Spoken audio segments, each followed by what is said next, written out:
Assalamualaikum warahmatullahi wabarakatuh. Anak-anakku, selamat datang di pelajaran Perbis, perencanaan bisnis untuk SMK kelas 10.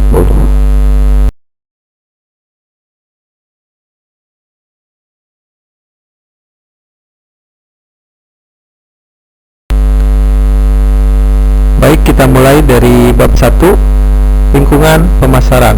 Kompetensi dasarnya 3.1 menganalisis lingkungan pemasaran, 4.1 menentukan lingkungan pemasaran.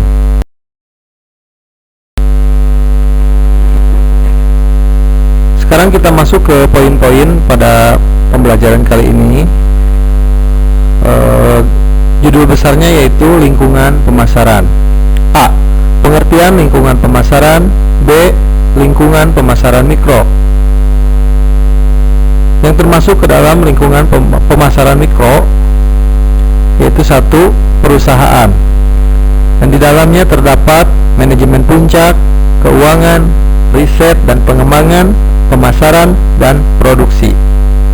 Yang kedua, yang termasuk lingkungan pemasaran mikro adalah pemasok atau supplier. Yang ketiga, perantara pemasaran. Yang keempat, pelanggan. Yang kelima, para pesaing atau kompetitor.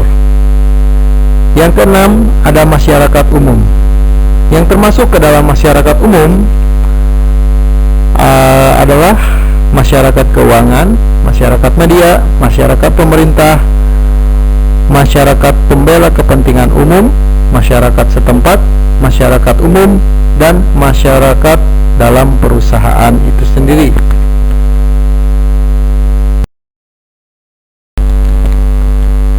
Lingkungan pemasaran terdiri dari dua, yaitu lingkungan mikro dan lingkungan makro. Nah, bicara tentang lingkungan itu terdiri dari banyak pelaku ya, para pelaku. Makanya di sini ada dikatakan para pelaku ya. Nah, apa sih bedanya?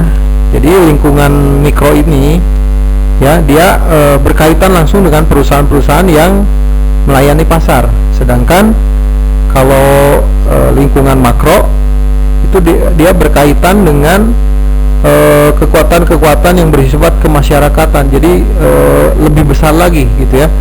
Nah, ini bisa lingkungan mikro ini ya, lingkungan makro ini bisa mempengaruhi lingkungan mikro ya. Jadi lingkungan makro dia mempengaruhi lingkungan mikro. Jadi lingkungan makro ini otomatis lebih besar daripada yang lingkungan mikro.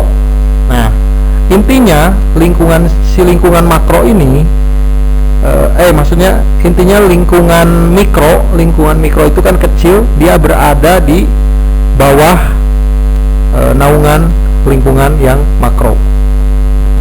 Bisa dipahami?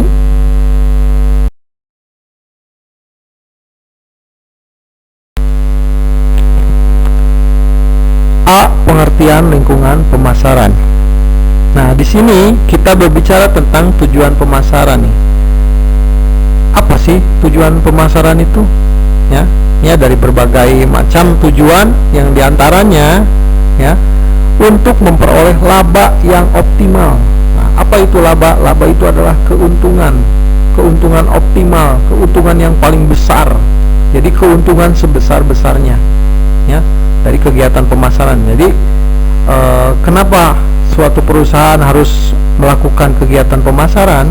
Supaya produk-produknya itu laku dan menuai keuntungan yang besar.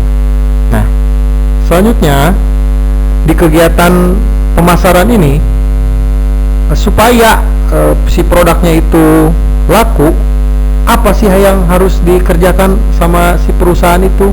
Apa sih yang harus diupayakan? Yaitu perusahaan itu harus mempunyai strategi, harus menerapkan strategi-strategi yang tepat supaya si tujuan pemasarannya ini tercapai. Jadi yang tadi dibilang laba yang optimal itu akan tercapai ya, gitu.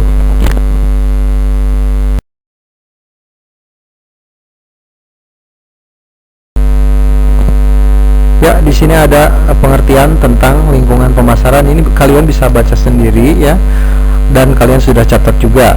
Nah, intinya di bagian bawah ini, dengan mempelajari lingkungan pemasaran, perusahaan dapat menyesuaikan strategi perusahaan untuk memenuhi tantangan dan peluang pasar yang baru. Nah, jadi kalau kita sebagai perusahaan yang ingin membuka usaha, ya, kita harus pelajari dulu bagaimana lingkungan sekitar, ya, lingkungan pemasarannya, kira-kira ada tantangan apa yang belum ada, peluangnya seperti apa.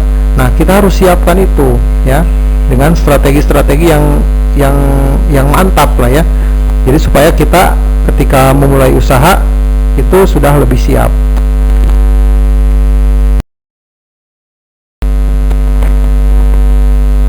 Ya, berbicara tentang lingkungan pemasaran, kenapa sih kita harus memantau dulu lingkungan pemasaran supaya lebih memungkinkan si perusahaan itu untuk merencanakan tindakan-tindakan yang akan dilakukan mendatang.